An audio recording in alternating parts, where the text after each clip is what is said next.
Em nome da Unigran Rio, curso de Design Gráfico, Design de Moda e Comunicação, agradeço a presença de todos aqui para a nossa mesa redonda, debate sobre novas formas de atuação do design. Como convidados, temos os 3 profissionais atuantes na área: Daniela Brum, Lucas Fernandes e Walter Matos.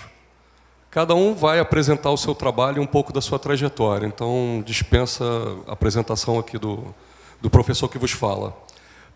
Após a apresentação de cada um, teremos o debate em si, ou seja, a mesa redonda, mediada pelos professores Sérgio Sudslowski e Álvaro Vitório. Após o debate, ou durante o debate, teremos também as perguntas abertas à plateia, ou seja, qualquer um poderá interagir com os participantes desse debate. Tranquilo? Mais uma vez agradeço a presença de todos e bom debate para nós. Obrigado. Boa noite, galera. Beleza? Meu nome é Walter Matos. Eu sou designer gráfico, vim contar um pouco aqui a história da minha trajetória para vocês. Bem rapidamente, tá? Não vou perder muito tempo. Eu sou designer de marcas, atuo principalmente para empresas que... Na verdade, é dividido em empresas que estão começando o negócio ou empresas que já têm muito tempo no ramo e pretendem fazer o redesign da marca ou criar a marca do zero. E uma das minhas principais características de atuação em design de marca é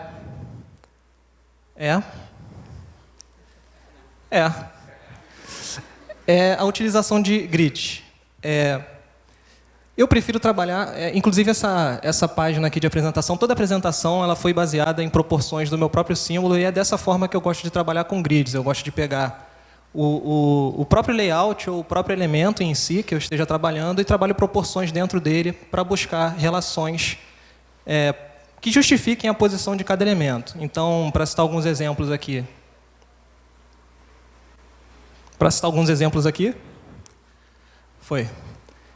Essa marca, por exemplo, ela foi uma marca para uma empresa de marketing digital e o nome da empresa é Tri. Então, aqui no trabalho da criação do design da árvore, eu me baseei no número 1 e 0. Então, se vocês pegarem o símbolo e girarem ele, na verdade ele é o 0 e 1, ou 1 e o 0. E a construção foi toda baseada em relações dentro do pentágono, enfim, traçando relações dentro do próprio elemento para buscar uma justificativa para a construção. Para onde eu aponto isso aqui? Para lá? Para lá? Ok. Tá. Essa marca aqui é para uma empresa de curso, para um curso de enfermagem, e eu também me baseei em proporções do símbolo, nesse caso, me baseando na proporção áurea para buscar relações para a construção do símbolo, e todas as marcas praticamente que eu crio, não todas, mas eu diria que 80%, eu trabalho com utilização de grids e acabou se tornando uma característica minha, do meu trabalho. Nesse caso aqui também, esse já foi uma situação um pouco mais livre. Essa Temis aí, no caso, Temis é uma marca para uma empresa de direito, de advogado, e essa é a deusa da justiça, enfim. E para a construção dessa, eu não usei relações entre nenhum objeto, nem nada. Eu tirei uma foto minha, nessa posição mesmo, segurando nada. Essa Temis aí sou eu, no caso. E depois eu só tracei círculos para buscar o desenho das curvas, mas você nota que nem todas... Eu tenho laser aqui para mostrar? Tem como apertar uns... Porque... Tá, aqui, peraí. Você vê que nem todos os momentos eu estou usando grid, eu não consigo alcançar, mas lá em cima, se você buscar, você consegue ver. No rosto dela, principalmente. Você não precisa usar grid em todo o traço da sua marca. Você tem que buscar relações onde você acha que é importante o grid entrar, mas nem sempre você precisa usar, como é o caso dessa próxima marca aqui, que já o grid já não é tão baseado em proporções, mas ele é um grid modular. Eu tenho essa forma de repetida e eu usei essa repetição para criar essa marca, me baseando num grid de módulos, né? Já não é mais uma coisa assim buscando proporção nem relação em nada. Também trabalhei com proporção áurea aí, que é uma coisa que eu gosto de trabalhar, mas muito mais baseado em uma construção modular do que de proporção em si. Esse aqui eu já não usei grid nenhum, é uma das poucas marcas aí que eu tenho que eu não utilizo grid nenhum, porque nesse caso o conceito da marca não me dava nenhuma vontade. Eu não precisava justificar a criação da marca utilizando grids ou construção de nada. Eu me inspirei no traço da própria marca, porque era para uma empresa de projetos artesanais, é um ateliê de roupa, e tudo eles fazem na mão. Então, eu decidi desenhar minha marca na mão e utilizei o próprio desenho para imprimir a criação final em vetor, baseado no próprio desenho feito à mão. Tá? Então, nem tudo eu uso grid, apesar de eu gostar bastante de usar, isso é uma característica. Nos materiais, nesse caso, eu usei grid, é porque não dá para ver, a resolução não está muito boa, acho que de longe não dá para ver, mas os materiais de papelaria, eu utilizei grid na construção, mas a marca em si não.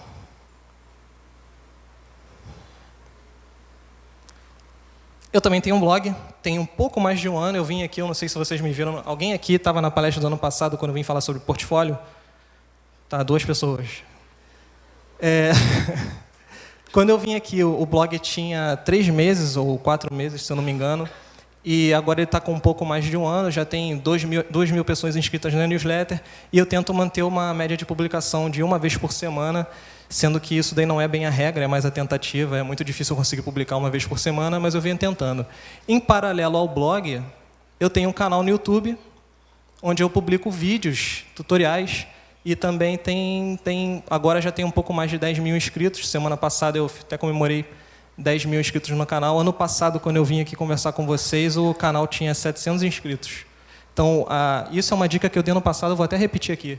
Caso vocês tenham um portfólio online e vocês queiram divulgar o projeto de vocês, o trabalho de vocês, tentem aproveitar o YouTube, porque o YouTube ele é o 2º maior canal de pesquisas utilizado no mundo.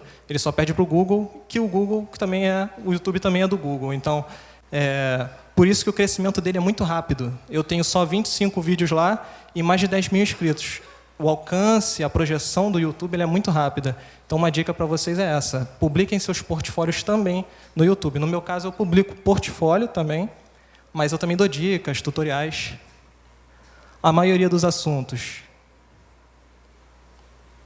A maioria dos assuntos que eu publico... Pô, não está dando para ver aí.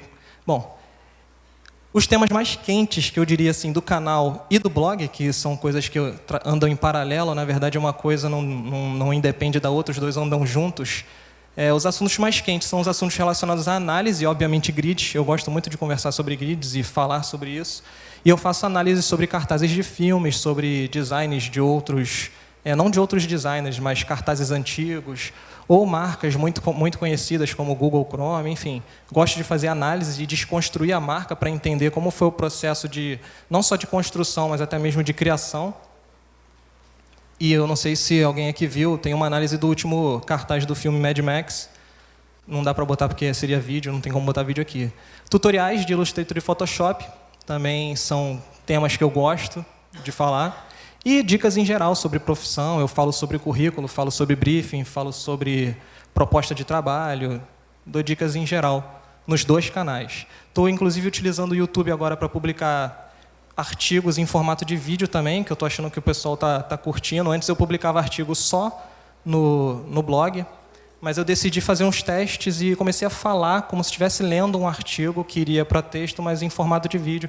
E todos esses vídeos também vão para o blog, além deles serem legendados em português, para quem tiver problema auditivo e quiser assistir um vídeo meu, eles também vão para o blog em formato transcrito, tá? Então, caso vocês queiram, não possam acompanhar o vídeo, também sempre tem a versão do vídeo em artigo lá no blog.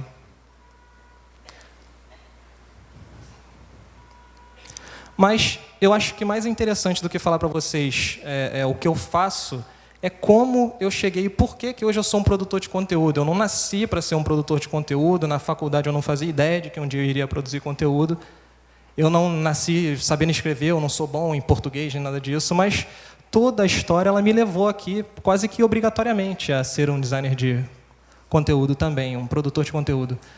Eu era estudante da faculdade, assim como vocês são hoje, eu era um cara que era apaixonado por Photoshop.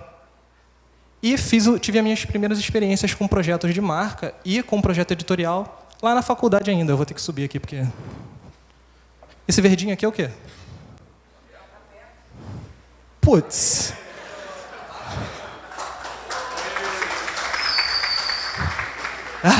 Bom, vou voltar tudo, tá, gente? Vamos começar do zero. Mentira, cara. Então, eu comecei quando era estudante. Eu era um cara que era apaixonado por Photoshop. Tive as minhas primeiras experiências com design de marca e design editorial. Depois eu fui fazer minha primeira entrevista de emprego, e uma das primeiras coisas que eu ouvi, não na primeira entrevista, mas logo numa das primeiras, o cara chegou para mim e falou... eu usava Corel na época, nada contra o Corel, mas o que eu ouvi desse entrevistador foi muito importante para mim, então isso é uma dica que eu dou para vocês. Por mais que vocês não concordem inicialmente com as críticas que o seu entrevistador fizer a você, ouça o que ele tem para falar, porque o cara tem mais experiência, então ouça o cara, pelo menos. Ele falou para mim que eu precisava aprender Illustrator. Na época eu não concordei muito com isso, se eu quisesse me profissionalizar eu tinha que saber Illustrator, mas eu decidi estudar. Só que eu decidi de verdade, então eu tive uma imersão nos estudos de softwares, tá? Eu já gostava muito de design, mas eu ainda não tinha o domínio sobre as ferramentas, e eu decidi aprender. Um ano depois eu acabei virando professor assim, informal mesmo. Eu era contratado por empresas e pessoas para dar aula para a pessoa física ou para as empresas. Depois, eu já estava com tanto domínio nos softwares que eu acabei me destacando. Eu criei um diferencial para mim, que era a velocidade de trabalho. Eu estava trabalhando com muita velocidade, por eu conhecer as ferramentas de trabalho, e eu decidi que, por isso, eu tinha potencial para trabalhar por conta própria. E eu decidi trabalhar sozinho, inclusive, eu comecei trabalhando com manipulação de imagens, quando eu trabalhei sozinho, em uma carreira solo, porque eu era um cara apaixonado por Photoshop. Então, daqui, essa trajetória toda me levou aqui a trabalhar como manipulador de imagens, e como eu também tinha estudado muito em design, eu decidi também trabalhar com projetos editoriais. Nessa época aqui, vocês veem que eu gosto de fazer tudo, né? Eu gosto de criar marca, de fazer editorial, enfim. Eu ainda não tinha definido muito bem um rumo para mim. Nessa época aqui, inclusive, eu dividi a sala com o professor Marco Aurélio, que está ali sentado, a gente chegou a trabalhar junto, tá? E nessa época daí, eu estava nessa sala, e como eu comecei a trabalhar com projetos editoriais, eu comecei a estudar muito sobre criação de projetos editoriais. E um dos temas principais em um projeto editorial é grid. Então, é por isso que eu comecei a estudar grid, porque eu me apaixonei antes por design editorial e porque eu me apaixonei antes por InDesign. Isso me levou a estudar grids, e eu percebi que eu podia usar esse estudo, esse conhecimento em grids, nas minhas criações de marca, justificar o processo criativo através de um processo de arquitetura de marca, praticamente. E aí eu comecei a criar marcas. E aí eu comecei a perceber esse diferencial mais pelos outros do que por mim, e foquei nisso. Eu falei, bom, está na hora de eu começar a focar em marca, marca é meu diferencial, é isso que as pessoas gostam de me ver fazendo, mas eu não posso dizer que o meu passado todo não foi importante para chegar até aqui. E, em paralelo, eu também comecei a dar aula em curso, por esse conhecimento dos outros softwares. Isso tudo junto criou o Walter Matos, que é produtor de conteúdo hoje. Eu estou há pouco mais de um ano. Eu não esperava eu não sabia como é que ia ser meu futuro ano passado, quando eu vim aqui dar palestra, por exemplo. Eu não sabia como é que seria a aceitação desses conteúdos que eu publico, mas eu posso dizer que está sendo muito bom, e é uma experiência ótima, e eu aconselho a todo mundo isso. Peraí. Ah, não, desculpa, gente, essa não é a tela que eu queria falar. Quero falar que isso tudo começou muito lá atrás, quando eu era criança. Essa vontade de me dedicar, de criar, de estudar, começou quando eu tinha 6 anos de idade, tá? Esse é talvez o meu primeiro desenho, mais antigo. E eu não sei quem é Ricardo, tá Ricardo escrito aqui, eu não faço a mínima ideia do que eu quero dizer com Ricardo. E esse Superbox também, tá? Box tem um E no final, tá, gente? Isso aqui, não sei por que tá box. Mas isso começou lá atrás, então todo passo que você dá, ele tem importância para você na sua carreira. Então eu acho que você tem que valorizar cada momento como uma oportunidade de aprender algo, de aprender alguma coisa, e, quando possível também, se for possível, transmitir esse conhecimento para alguém. Porque quando você ensina, ou quando você compartilha aquilo que você aprende, você está aprendendo também. E acho que essa é a minha mensagem final, é o que eu quero deixar para vocês hoje com esse meu papo aí. Muito obrigado. Só isso. Valeu.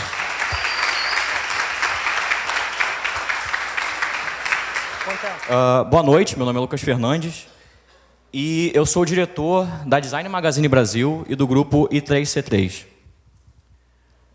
Como vocês podem reparar ali no meu logotipo, eu não assino nem como designer, nem como, sei lá, desenvolvedor, ou nem como ilustrador, nem como diretor de arte. Eu assino como sonhador profissional. No final da apresentação eu vou explicar de onde eu tirei isso de sonhador profissional.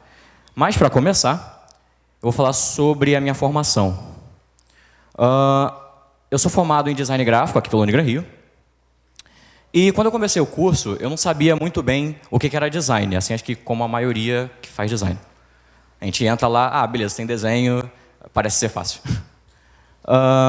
Durante o curso, eu fui aprendendo, então, o que era design.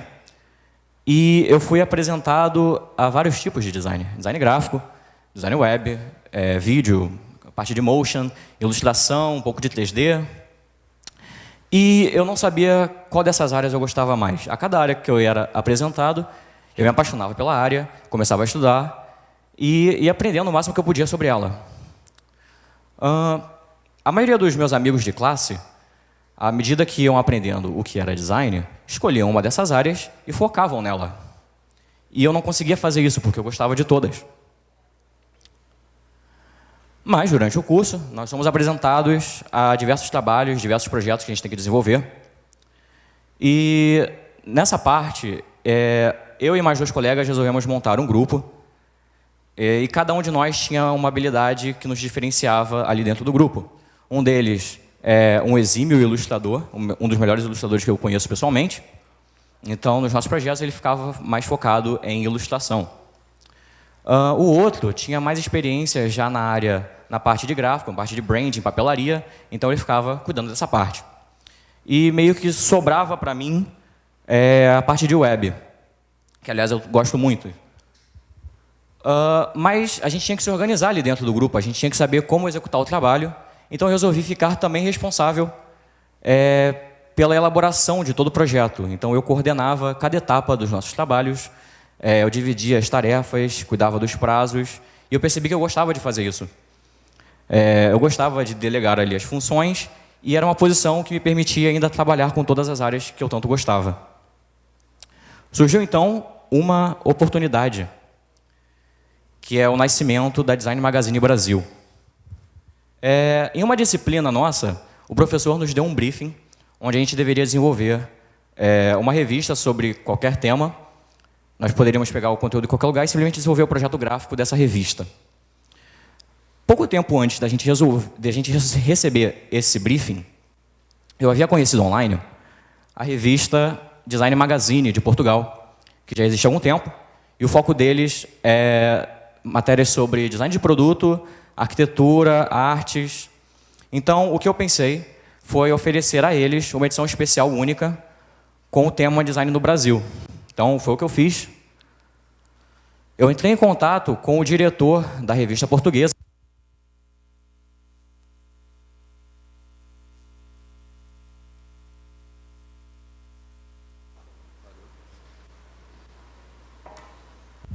Alô? Eu entrei em contato com o Thiago Cruz, diretor da revista Design Magazine de Portugal, e expliquei para ele todo o projeto que a gente deveria desenvolver.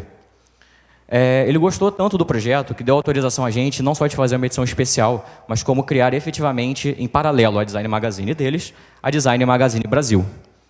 E desde então é o que a gente tem feito.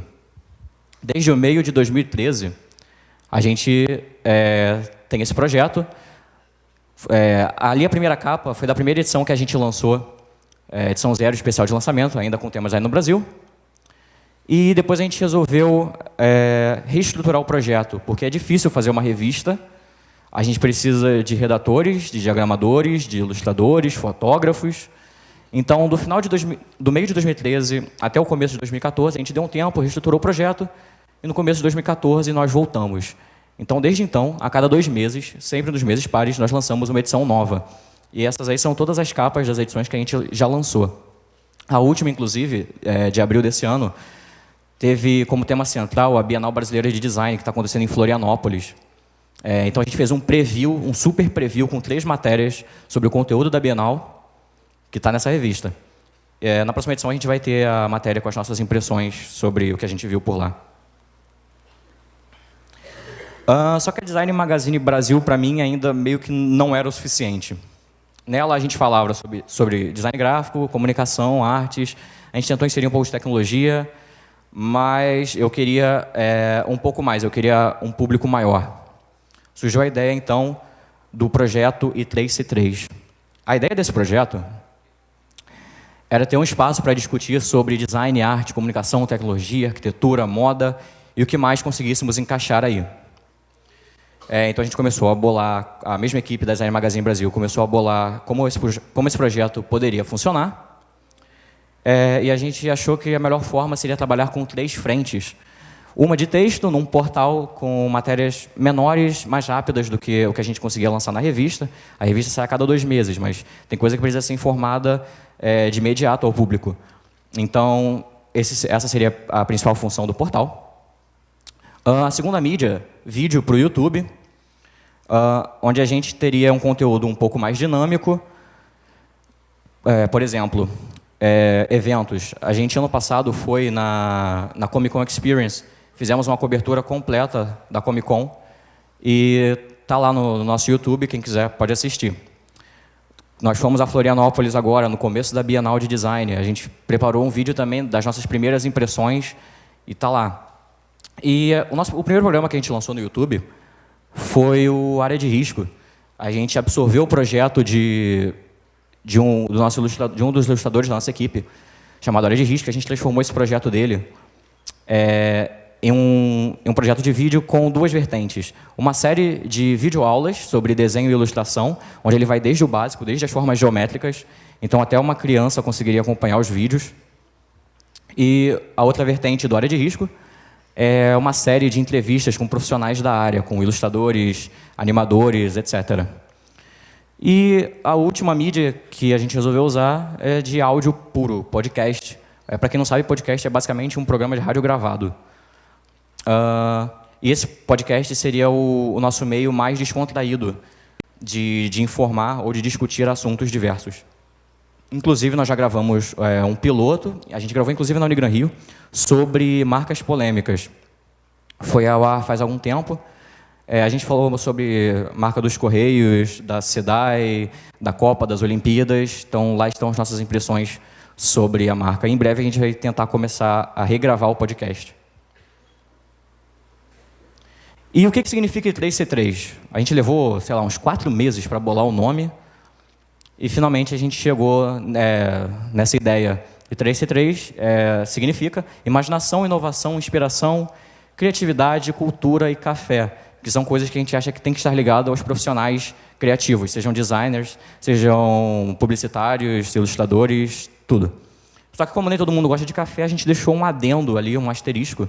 Café ou outra bebida com C de sua preferência, sei lá, Coca-Cola, chá, cachaça, não sei. E, atualmente, é assim que funciona o nosso projeto.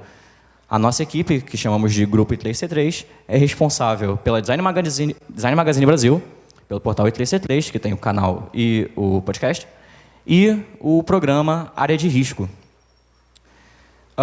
E como eu falei no começo da minha apresentação, no final fica o porquê de sonhador profissional. Eu tirei essa minha ideia de uma citação do Philip Stark, que é um famoso designer francês, eu acho.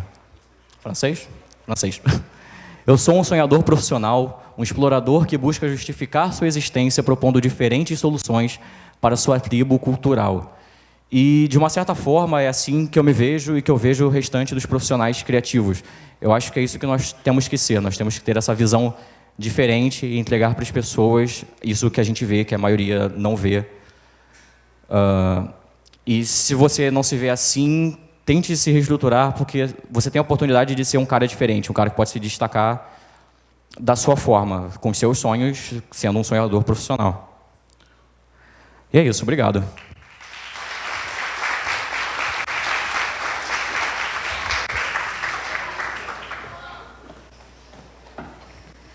Gritaram alguma coisa ali? Gritaram João. Não entendi. Boa noite. Meu nome é Daniela Brum, minha formação é publicidade e, assim como meus colegas, eu gosto um bocado de sonhar e eu sou apaixonada por Photoshop.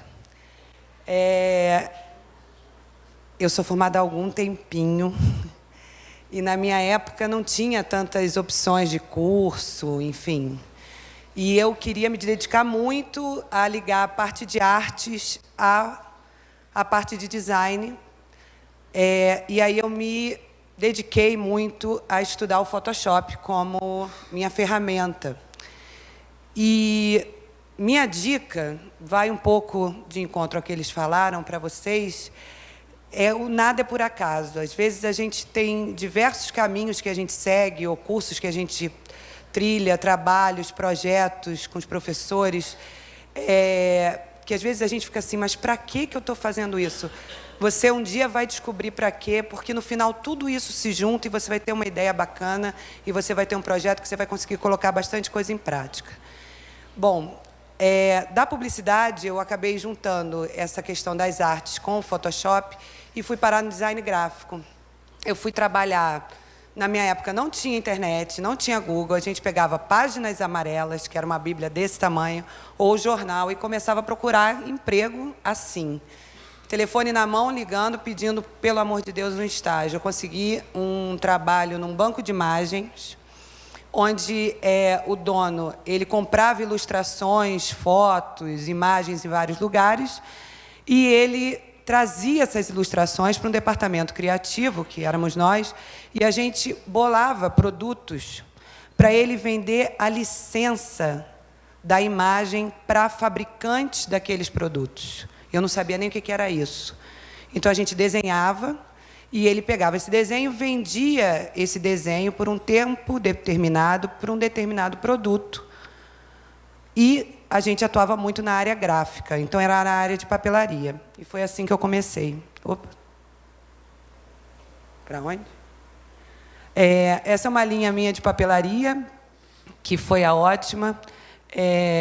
Hoje, eu sou uma designer de superfície, graças a ele, ao Sérgio, que até então eu não sabia que eu era uma designer de superfície, eu me qualificava como designer gráfica, até o momento que eu descobri que quando você consegue ter as qualificações técnicas para poder atuar em diversas superfícies, imprimir o seu trabalho em diversas superfícies, você pode se denominar um designer de superfície. E esse cliente me procurou com esse desafio. Ele chegou no meu escritório, levou a marca dele e falou, olha, eu quero que você desenhe uma linha de papelaria para mim. Ele trabalhava com design corporativo, fazendo para Itaú, Boticário, etc. Ele queria fazer uma linha de papelaria boutique. E eu falei, eu não sou designer de produto. Ele, mas você é designer de superfície. Eu falei assim, mas eu não sou designer de produto. Enfim, foi uma pesquisa extensa, foram 19 produtos que a gente bolou todo o produto, inclusive a parte da superfície dos cadernos em papel. Então, essa linha foi uma linha premiada com o prêmio Pini, que é o prêmio de design gráfico no Brasil. E ela tem 19 produtos. E foi assim que eu acabei aliando a parte de arte ao design. Foi conseguindo imprimir meus desenhos, de alguma maneira, nos produtos. Aqui tem algumas garrafas, que são squeezes. Esses foram rádios, foi uma parceria que eu fiz com uma marca chamada Bidif. Eles imprimem lâminas de bambu, igual a lâmina de fórmica, depois eles colam nos produtos. Tá? É uma impressora UV, ela imprime em superfícies rígidas. E aí a gente consegue imprimir as lâminas e depois colar na caixa. A caixa era toda artesanal. E o rádio, aquilo ali são lâminas também, inclusive a frente dele. Aqui é uma outra linha de papelaria, que é minha. Eu tento sempre aliar a ilustração à estampa corrida, porque nesse emprego que eu tive, eu descobri que eu adorava fazer papel de presente. E depois eu acabei descobrindo que eu poderia, através dessa técnica, que é uma técnica chamada de rapport, onde você faz um desenho que se encaixa perfeitamente na lateral e na altura, você pode revestir qualquer produto. Então, eu tento sempre aliar muito as duas coisas. Aqui tem as bolsas, as caixas de tecido, outros organizadores. Isso aqui foi um trabalho que eu fiz junto com a Infinita Design, que são umas colegas que eu tenho a sorte de ter, que elas têm a mente bem aberta para deixar a gente trabalhar em paz. E acabou que a gente fez uma série de almofadas, também tecido, Isso é impressão, é sublimação, um tipo de impressão, que é tipo um transfer, você passa para o papel e depois, por termotransferência, a gente passa para o tecido. As canecas. E depois eu comecei a procurar como é que eu vou vender as coisas. Porque eu comecei a trabalhar com esse cara no banco de imagem. Depois, depois de 8 anos, eu decidi ser freela, porque ele não deixava eu trabalhar para mais ninguém, independente de ser outra área além de papelaria. E aí, quando eu virei freela, eu comecei a ir muito a feiras e bater de porta em porta de várias empresas. E me oferecer mesmo, oferecer meu trabalho, etc. Junto a isso, eu comecei a procurar sites e blogs que vendem produtos. Então, eu submetia meus desenhos, isso é possível. Tem alguns, tem o Society 6, tem a Panólatras, tem vários sites que você submete o teu desenho e ele aplica aquilo ao produto que eles vendem. E você ganha uma comissão, um royalty, um percentual da venda. Tá? Isso é um deles. Esse case de iPhone também. Aqui é uma loja de decoração chamada Lá na Ladeira.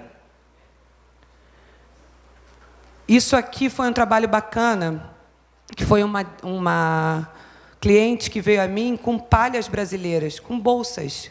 Ela chegou com bolsas de palha, que a gente compra em qualquer lugar, e a gente fez um trabalho de fotografia e de montagem desse rapport que eu falei, onde a gente pudesse imprimir no tecido essas palhas. E ficou uma coleção bem bacana de palhas brasileiras, que acabou revestindo móveis, almofadas, abajures e bolsas. E aí, por que eu gosto tanto de Photoshop? Porque eu acredito que você, quando consegue fazer um trabalho manual, eu acredito muito no trabalho manual, no processo criativo manual, principalmente hoje em dia, com tanta informação, e você está trabalhando, o Skype pisca, o Facebook apita, o WhatsApp faz plim, e você não consegue se contentar. Quando você começa um trabalho no processo criativo manual, ele é libertador. Ele faz com que você interaja muito mais com o teu processo. E o Photoshop, ele preserva isso quando você leva esse processo criativo para o mundo digital. E acaba você conseguindo criar uma identidade dentro do teu trabalho bem bacana. Então, tem para moda, cangas. E aí eu consigo trabalhar tanto com o meu desenho, como com o desenho de outras pessoas e com licenciados. Hoje eu estou fazendo as cangas das Olimpíadas para um licenciado. E, assim como meus colegas, a gente acaba... O sonho não cabe na gente. A gente acaba querendo se superar e, com outros projetos e criar outras coisas. E aí eu criei uma empresa, uma marca, onde fosse... uma marca completamente ligada à estamparia e design de superfície. Então, somos vários designers, a gente tenta atuar em várias superfícies, eu vendo estampas, corridas e localizadas, e hoje em dia a gente também dá cursos livres. E a gente acredita muito na questão do processo manual. Qual é a minha dica para vocês, para quem gosta do mundo da moda e quem gosta de estamparia? Não deixem de aprender nunca. A gente nunca sabe tudo. Então, assim, hoje eu ainda faço aula de aquarela, eu ainda faço aula de desenho, eu ainda faço aula de programa, eu vou correr para assistir seus vídeos, eu vou correr para ler sua revista. É isso que alimenta a gente, é isso que faz a gente ser diferente. Então, é através de tudo isso que você consegue se nutrir para poder gerar depois uma identidade e um produto seu. Então, isso aqui são aulas que a gente tem lá. Aí a gente mostra aqui, ó, do desenho manual ao digital, aquilo ali é uma simulação na peça. E a gente vende as estampas exclusivas nos tecidos. E hoje em dia a gente está com 2 projetos já. Que um se chama Headhunters, fazendo uma apologia ao pessoal do corporativo com Headhunters. A gente acabou fazendo um caça-talentos de manuais, né?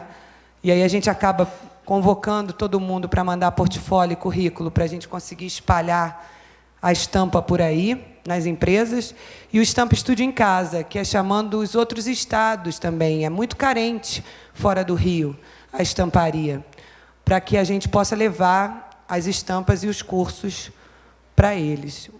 E, com isso, a gente acabou criando parceria com fabricantes de tecidos, com clientes.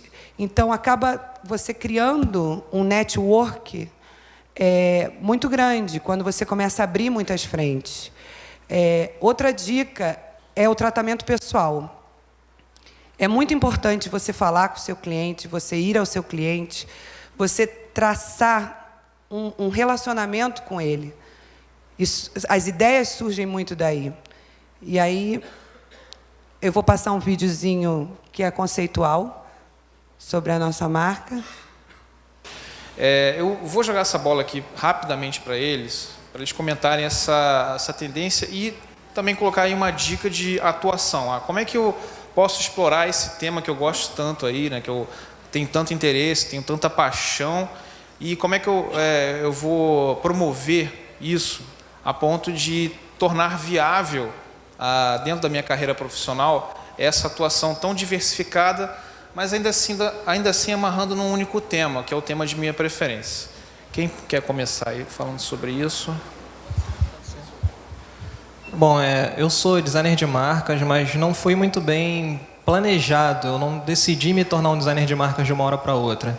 Como eu mostrei ali rapidamente no vídeo, foi mais uma tendência, assim, quase que impossível de sair dela.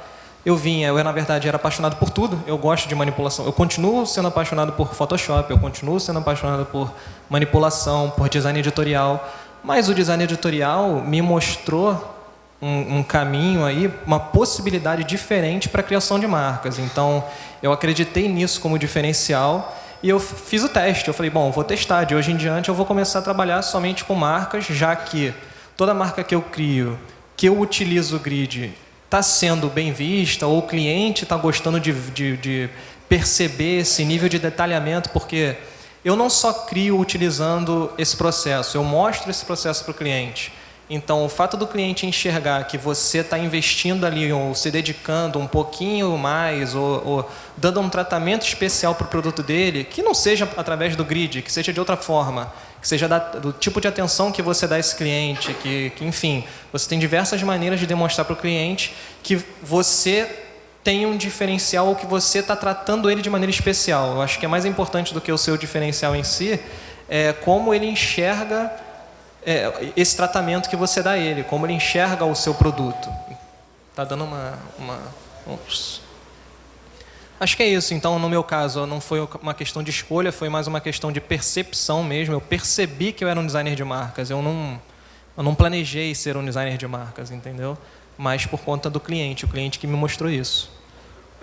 Eu, respondendo sua pergunta, eu acho que ficou claro, vendo as apresentações, que a inquietude que eu acredito que vocês tenham em relação a que área eu vou seguir, para onde eu corro, qual o mercado que eu procuro para trabalhar, se você parar para olhar um pouquinho as 3 trajetórias, a gente, na verdade, seguiu o que a gente gostava.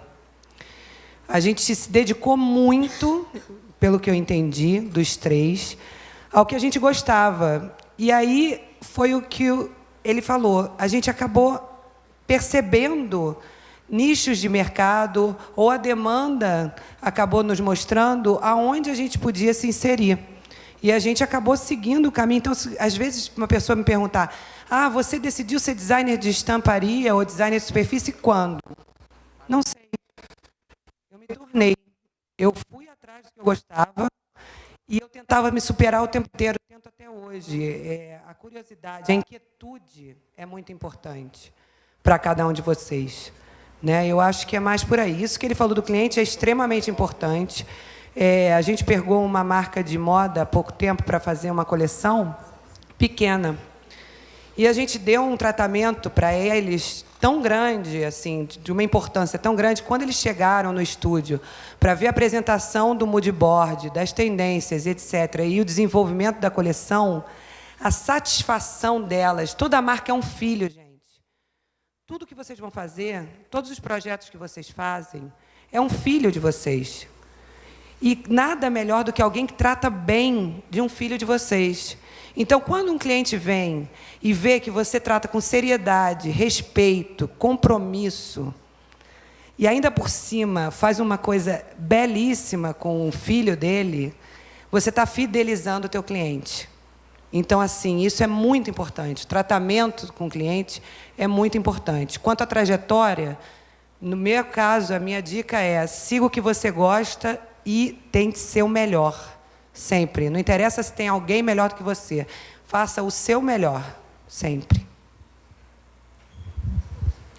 Eu não tenho exatamente uma resposta tão boa quanto a deles, porque eles tecnicamente são designers especialistas, e eu me enquadraria mais no perfil generalista, que é o designer que meio que entende de forma igual de mais áreas.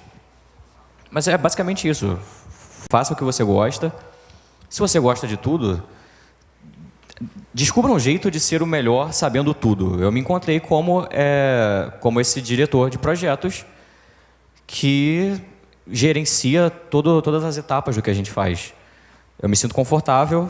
É uma abordagem que eu não teria pensado se não tivesse surgido a Design Magazine Brasil. Então, se você ainda não sabe para onde vocês vão, esperem um pouquinho. Em algum momento vocês vão saber. Vai rolar um insight, vai instalar alguma coisa aí dentro e vocês vão saber, pô, é isso que eu quero pro resto da minha vida. Ou pode não ser também, né? Casamento acaba? Pode acabar também a sua escolha de profissão. Mas, cada um na sua. Eu tenho uma pergunta bem direta para vocês aqui. Eu queria que vocês falassem de um momento na carreira de vocês no qual vocês tivessem uma grande decepção, quase desistissem e contassem como vocês viraram o jogo. Não adianta responder assim, não, eu não tive momento nenhum como esse. Não. Tranquilo. Dani? Você devia ter vindo no papelzinho aí. Você tinha que ter cola antes. Bom, caramba. Teve um momento da minha vida como designer que eu estava ganhando muito mal. Muito, muito mal. E aí eu decidi ir para vendas numa joalheria chamada Gasterne. Eu não durei 3 meses. Eu chorava todo dia no banheiro, desesperada, que eu não gostava de fazer aquilo. E aí decidi... Já teve momentos também, depois disso, que foi punk, de decepção ou de perda no meio do caminho, que você se perde, você acaba se jogando em tanta coisa que você acaba se perdendo e falando, opa, peraí, estou fazendo muita coisa, mas estão me engolindo e eu não estou fazendo o que eu gosto. Vocês vão ver que aquilo vai te deixar infeliz pra caramba. E aí, só que você precisa viver. Só que aí o teu afinco de querer dar certo é tão grande que você acaba se dedicando mais uma vez ao que você gosta, e é o que eu acabei de falar, é você procurar muitas frentes, não desprezar parcerias. Não, assim, outra coisa que eu vou dar dica, assim, a humildade é uma virtude muito grande. Você, quando é humilde, você aprende a ouvir. E quando você aprende a ouvir, o trabalho do designer, a gente estava falando disso lá dentro, é muito ouvir o outro para conseguir não só interagir, mas entregar o que o outro precisa como cliente. Isso você tem hoje em dia clientes, mas hoje em dia a gente tem uma moeda muito diferente, que não é o dinheiro, que são as parcerias. Que é eu fazer um serviço e você me entregar outro serviço.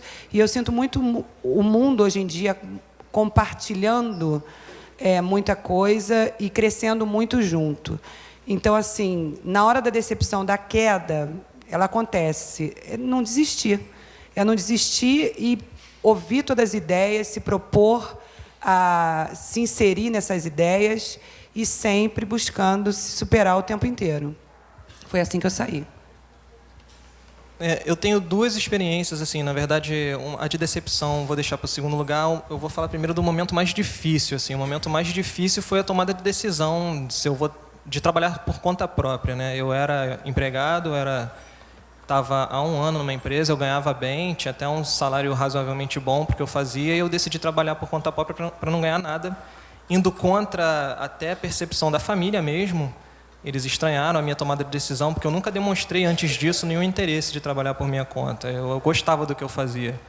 Mas eu decidi, foi de um dia para o outro. Eu simplesmente cheguei na empresa, cheguei para o meu chefe, eu estava para completar um ano ainda, não sei, enfim. Sei que eu cheguei para ele e pedi para ele ir embora na semana seguinte, fui embora, com uma mão na frente e outra atrás, e decidi, de hoje em diante, eu sou autônomo. Esse foi um momento, foi difícil, fiquei 2 anos aí até me restabilizar, mas o momento de decepção não foi aí, esse foi só difícil. Decepção eu tive por conta de um erro meu. Eu fui fazer um trabalho, na época que eu ainda trabalhava com o Marco na sala, a gente dividia a sala lá no centro, e eu não sei se você vai lembrar dessa história, mas eu tinha um ex-chefe, que não foi essa última empresa, eu tinha um chefe que eu dei aula para essa empresa, para os profissionais da empresa, e eu trabalhei para ele também lá como designer. E 2 anos depois, já nessa época que eu estava com a sala com o Marco, ele me ligou pedindo para fazer projeto de manipulação, que era o que eu fazia quando eu comecei trabalhando por conta própria. Ele era meu amigo, considerava amigo a partir do momento que ele foi meu chefe, eu gostava dele, não tinha problema nenhum com ele, e ele me contratou para fazer um projeto de manipulação de 40 imagens. E o Marco me ensinou que não importa se é amigo ou não, você tem que ter um contrato. Por mais que seja seu amigo, que você conheça, você faz um contratinho ali, bom, não sei se, né, eu não fiz esse contrato. E na hora de me pagar, ou na hora que eu terminei o projeto, ele quis dividir o meu pagamento em 8 vezes, e eu não podia. Eu fiquei 1 mês e pouco trabalhando naquele projeto, e ele não aceitou o fato. E eu fiquei, aliás, eu insisti até depois, porque ele brigou comigo lá na empresa, ele falou, cara, tu não fez contrato, tem que fazer. Eu comecei a insistir com ele, que eu queria um contrato, ele, mas não precisa, cara, a gente é amigo, não sei o quê. Acabou que no final das contas eu não fiz o contrato, briguei com a pessoa, eu não falo com o cara até hoje, e isso para mim é uma decepção, porque ele foi um exemplo para mim, eu aprendi muito com esse profissional, na época que eu trabalhei com ele. Mas nesse momento, por eu não ter feito um contrato antes com ele, eu acabei tomando uma volta, e para receber esse pagamento eu tive que esperar. Aí não foram 8 meses, mas foram alguns meses até receber. Então, acho que a dica dessa experiência que eu sempre gosto de transmitir é isso. Por mais que seja amigo, conhecido, você goste, faça um contrato, porque às vezes a pessoa pode não fazer por mal, mas ela vai discordar de você em algum momento. Se você não tiver antecipado isso antes, você vai ter um problema com uma pessoa que você não gostaria de ter. Entendeu? Então, essa é uma dica. Alguma decepção?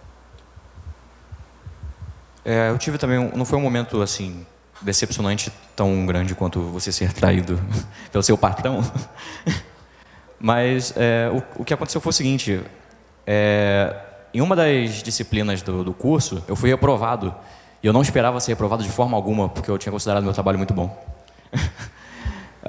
Essa disciplina era da grade curricular antiga ainda, daqui da Universidade de Design, era a disciplina de projeto editorial, né? Eu fui aprovado, e quem dava a matéria, não sei se ainda é o meu professor, é o Felipe Ferreira. Sentia que a galera tá... Pô. Enfim, ele me reprovou na matéria, mas eu fiquei triste, claro, ninguém gosta de ser reprovado. Mas quando eu refiz a matéria, foi quando surgiu a oportunidade de fazer a Design Magazine Brasil.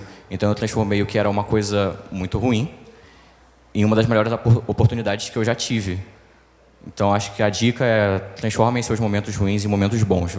Em alguma saída, você vai ter alguma experiência boa, você consegue tirar mesmo das coisas ruins. Bom, como vocês podem perceber, o professor Felipe não está na casa, mas é porque ele está doente, tá? Bom, eu acho que agora está na hora de vocês perguntarem, enfim, colocarem as impressões de vocês a respeito do que vocês querem saber dos profissionais. Eu, como o Álvaro está fazendo, eu vou deixar um microfone aqui e a gente vai circular. Se não pegar, eu vou escolher no braço aqui, hein?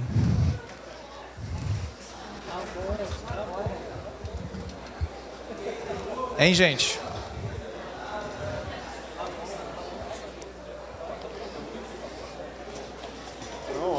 Hein? Chama o Fernando. Hein? O Fernando não tá aqui, cara. Cadê ele? Não. Oi. Tem pergunta aqui, peraí.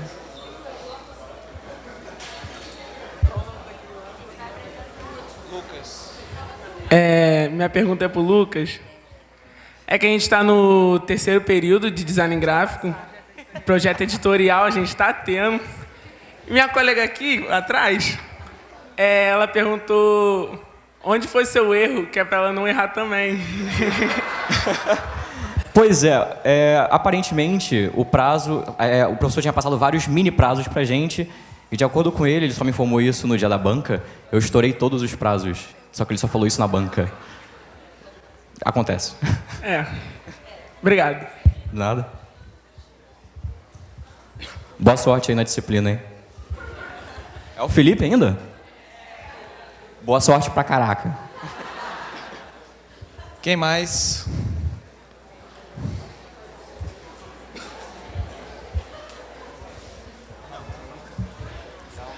Boa noite, meu nome é Renan, faço comunicação social, 7º período. A pergunta que fica é como vocês enxergam o mercado de trabalho ao ponto de ele ser tão enxuto, tão cheio, e o retorno para ele. Porque, por exemplo, aqui dentro dessa sala, nós temos vários designers, vários criadores aqui, e no mercado de vocês, como vocês... o conselho de vocês diretamente para esse público tentando iniciar. Eu não entendi a pergunta. Bom, acho que é isso. Acho que é isso. Não, então, eu vou responder pela minha experiência própria, né? Quando a gente começa a seguir o que gosta e se dedicar de fato a isso, você acaba inevitavelmente criando diferencial, né? Eu estava contando para os meus colegas antes da gente entrar, que, enfim, designer, criativo, tal, sabia Photoshop, aprendi um bocado no trabalho. Teve um momento que, nesse trabalho que eu tinha, que até um colega meu está aqui, o Leonardo, o nosso chefe chegou para a gente, não sei o que aconteceu, que deu uma debandada numa galera, e ele virou e falou: quem é que fala idioma aqui? Por isso que eu falo que nada é por acaso. E eu, por acaso, tinha estudado alguns. O que acontecia? O cara precisava de alguém que falasse idioma para levar para umas feiras lá fora. Foi isso que não tem nada a ver com design, gerou um diferencial que eu aproveitei muito grande. Por quê?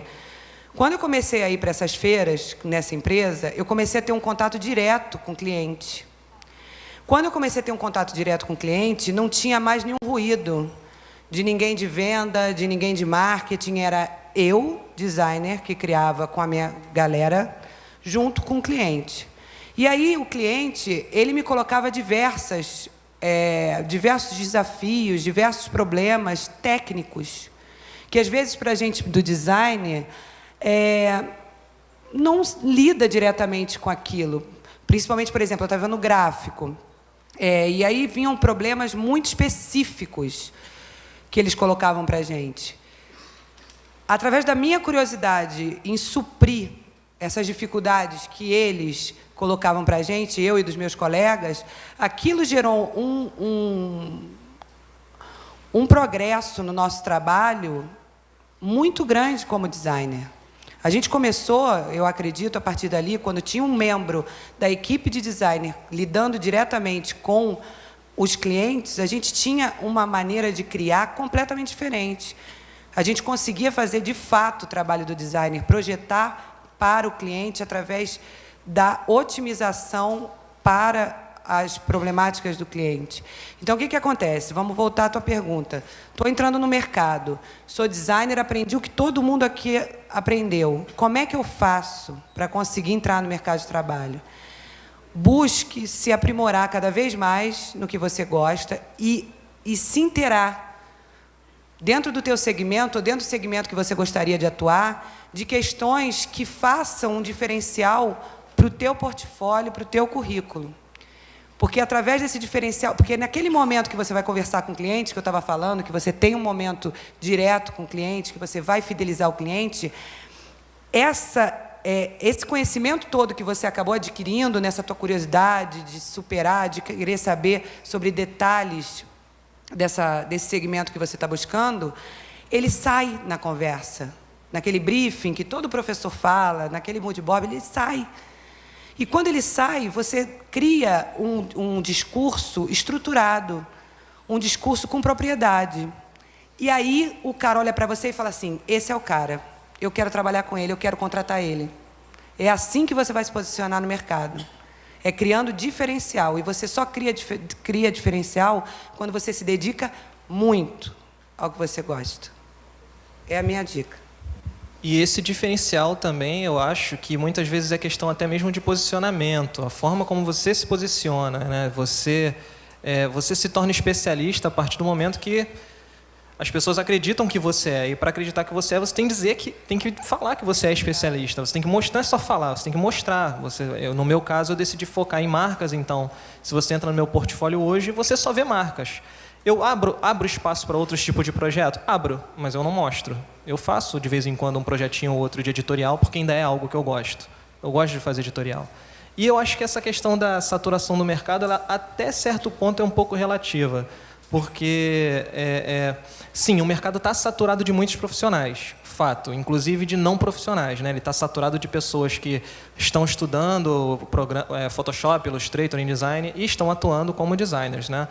Ele está saturado, mas ele não está saturado de designers ou de profissionais que são realmente apaixonados por aquilo que fazem. Esses são poucos ainda, infelizmente, pelo menos é o que eu vejo. Então, quando você gosta realmente, que é o que ela falou, você gosta realmente do que faz, você vai alcançar o seu... Não importa se você atua em diferentes frentes ao mesmo tempo, ou se você atua em uma só, como é o caso dela e o meu caso. Mas, contanto que você seja uma pessoa que gosta muito daquilo e isso se torne visível para aquele que vai te contratar, muito mais importante para ele, né? Tem que estar visível para quem vai te contratar. Você já tem um diferencial. E esse diferencial você demonstra no relacionamento com o seu cliente. Ele está saturado sim, mas não é tão problemático o cenário de hoje. Você consegue se diferenciar. Tem muita gente, mas muita gente despreocupada. Entendeu? Não? Mais alguém? Meu nome é Rafael, do curso de comunicação também, 7º período. Eu queria saber qual tipo de cliente vocês consideram pior e como vocês tratam. Qual é o tratamento que vocês dão para esse tipo de cliente? Caramba. Um cliente pior, eu acho que é o cliente que trata o filho da gente mal. É o que menospreza. Esse é o cliente mal. É o cliente que... Mas você, principalmente a galera de moda, existe um desdém, eu não sei por quê. Porque eu venho do designer gráfico e, assim, a gente se ajuda muito, se ajudava muito. Eu aprendi muito com os meus colegas. Na moda, de primeira, existe uma empáfia, uma segmentação. Eu não entendo ainda o movimento daquele ambiente, mas existe um momento assim, sabe, de olhar para você, tipo, o que você faz não vale nada, alguma coisa do gênero. Isso eu acho que é o pior tratamento que tem. Mas, ao mesmo tempo, quando eu entrei no mercado da moda e que eu senti isso, eu me deprimia. Porque existe uma linha tênue nossa com essa questão do filho, de realmente tratar as coisas como se fossem nossas e trabalhasse dentro do nosso ego e tal. Você tem que se livrar disso, para você não ter maus clientes. E aí você começa a aprender a confrontar isso e a se impor. A impor as tuas ideias, a impor o teu trabalho, porque você acaba sabendo muito bem do que você está falando. Esse seria o pior cliente para mim. Só que aí a minha dica em relação a esse pior cliente é que, graças a Deus, o mundo é vário. Então, você vai ver um cara, por exemplo, eu fui uma vez numa feira, e aí o cara tinha feito um briefing de uma estampa para mim, eu mostrei a estampa para ele, ele virou para mim e falou assim, pô, essas flores estão parecendo ovos estrelados. E acabou com a minha estampa. Eu fiquei assim, parado, olhando para a cara dele, peguei, botei debaixo do braço, saí andando. No dia seguinte, fui no outro cliente, mostrei, o cara comprou, adorou. Então, assim, o que um não gosta, o outro pode adorar. Não se prendam pelas críticas, pelo contrário. Tenta aprender com elas, tenta entender um pouco por que estão criticando o filho da gente.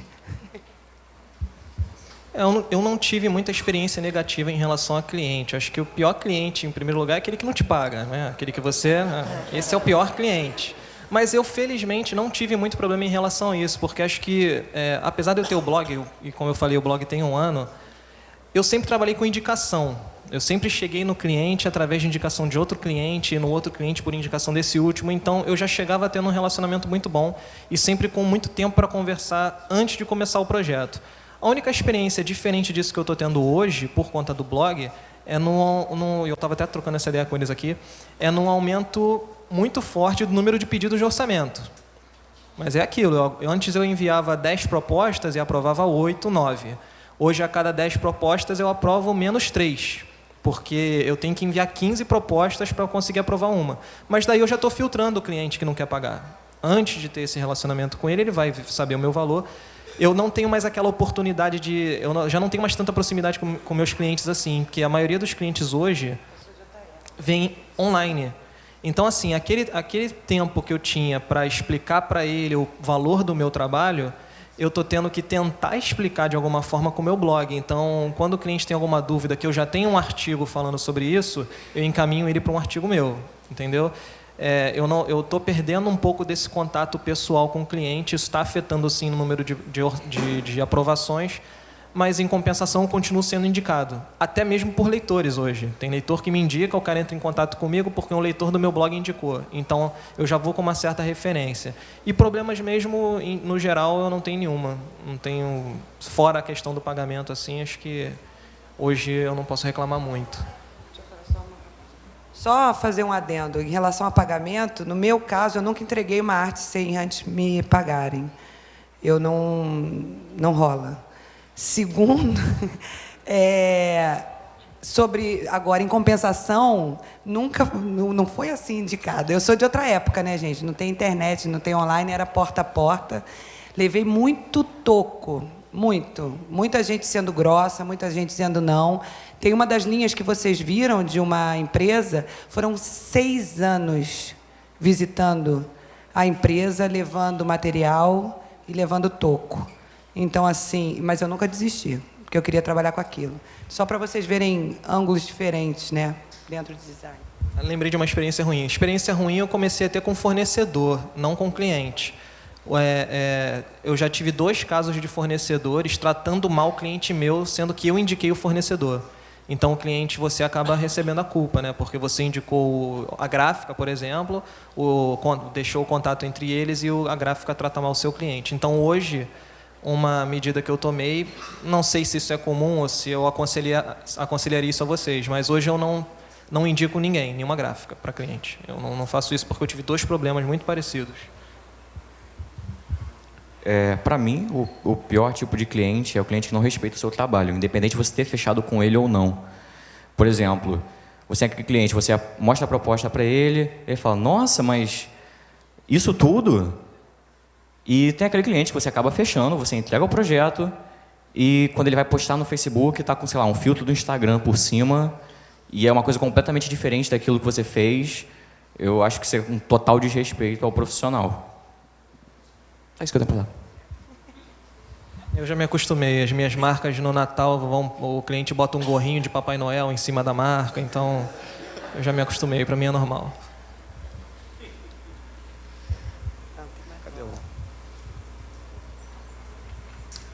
Aproveitando o tema do debate, né, das diferentes formas de atuação, vocês conseguem enxergar alguma área, alguma nova atuação para o designer gráfico que esteja em alta, que seja interessante se trabalhar aqui no Rio de Janeiro, ou alguma coisa que vocês já tenham visto lá fora e que vejam que falta isso aqui, seja uma oportunidade para esses alunos para investirem?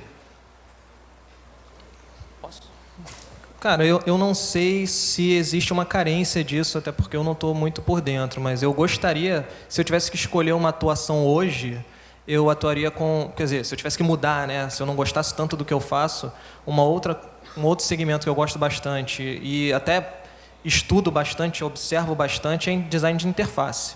Eu acho que, no geral, porque hoje tudo é interface, você web é interface, o celular é interface, tablet, então... A tecnologia hoje você consome dessa televisão, a interface. Então, eu acho que o que está em alta aí hoje, eu não sei se existe uma carência ou não, mas eu diria que seria a interface. Na contramão disso tudo, o que eu tenho visto muito lá fora é um trabalho artesanal com curadoria de design. Então, assim, eu vejo uma galera de designer que acaba sendo a produtora de seus produtos, vendendo. Então, você entra nas lojas, você não tem mais, tipo, os monopólios, né? Tipo, no meu caso, Tilibra, Jandaia, ou a marca de moda super famosa, Renner, a Riachuelo. Você tem a Daniela, o Walter, o Lucas, o Rômulo, o Renato. E você vira os produtos, são os próprios designers que estão fazendo. Muito. Lá fora é muito assim. Isso dá uma riqueza no mercado tão grande, porque é uma pequena produção, mas extremamente variada. E aí, junto a isso, porque acaba você caindo na questão da exclusividade, que o consumidor sempre busca, porque ele gosta da questão da descoberta, de ter uma coisa que ninguém tem e descobrir isso. E junto a isso, o que acontece? Os designers, eles estão voltando com alguns processos, vou falar do meu caso, técnicos, artesanais, mas com um design muito embutido, projetando revisitando esses processos artesanais e levando para esses produtos que eles estão fazendo e botando nas lojas. Então, assim, das últimas feiras que eu fui, dos lugares que eu visitei, eu tenho visto muito isso e eu acho isso muito rico. E eu acho que cada vez mais com a tecnologia de impressora digital, enfim, e isso está barateando e está se tornando viável da gente ser microempreendedores nesse sentido. Vai, Lucas. Eu não consigo pensar em uma área nova que ainda não tenha sido explorada, mas parece que está em alta design de sobrancelhas. Eu vi um anúncio essa semana pagando R$4.000 para design de sobrancelhas. Quem quiser aí... Mais alguém?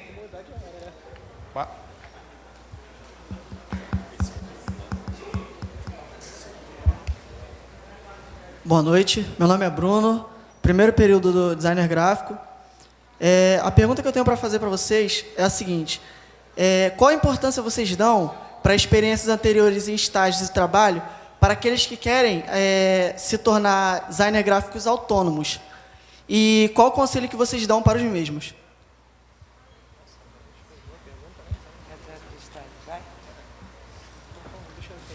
Qual a importância dos estágios, dos primeiros empregos, para depois uma pessoa que quer se tornar autônoma? No meu... Não, já foi. No meu caso, essa história foi meio que explicada na apresentação que eu fiz, não sei se tem como mostrar a imagem.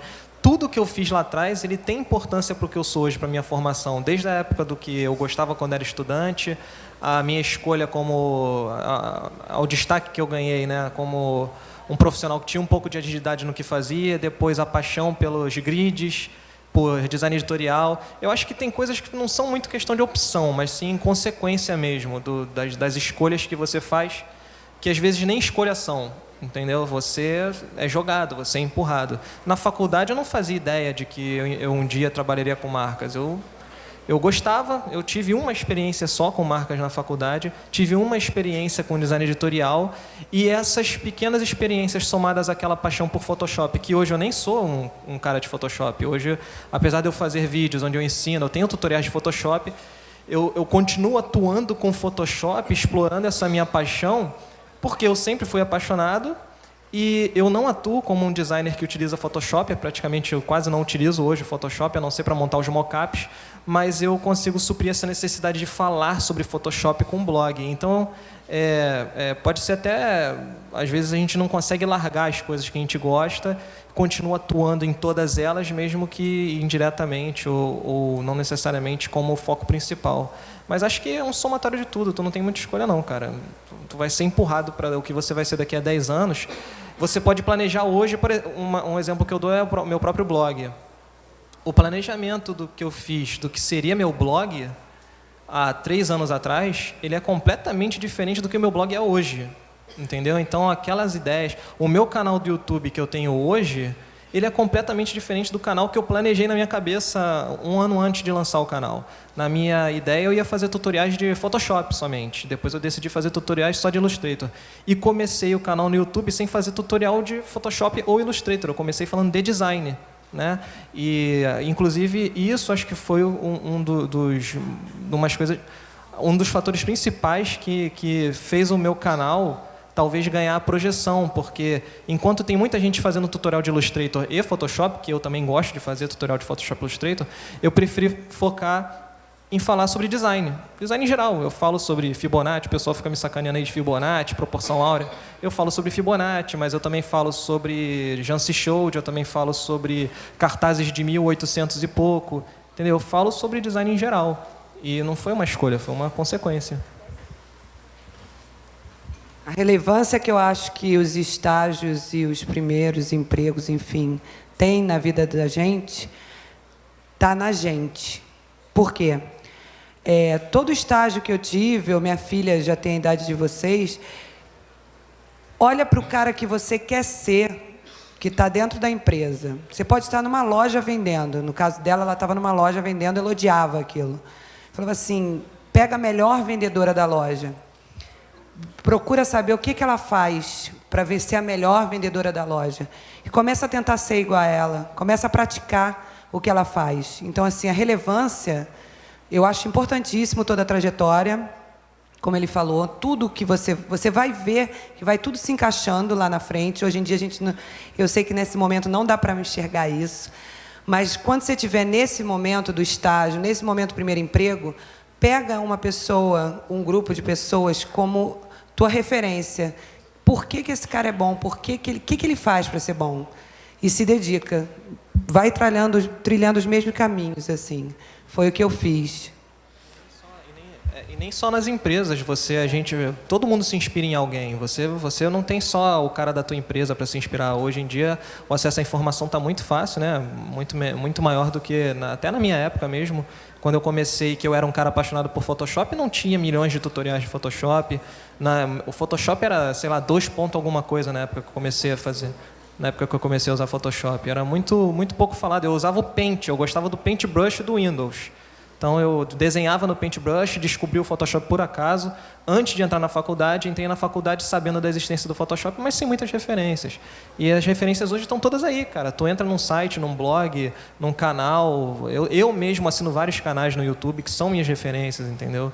Eu sempre tento... Eu não quero ser, talvez, melhor que o cara, mas ele me inspira a ser o Walter que eu sou, entendeu? O produtor de conteúdo ou o designer, enfim.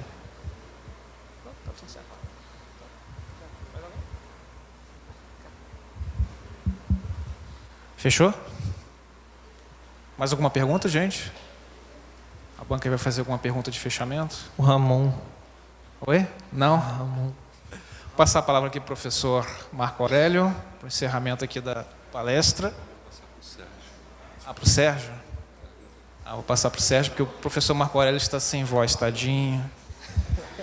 Bom, pessoal, espero que vocês tenham gostado. Eu agradeço imensamente a presença da Daniela, do Walter, do Lucas.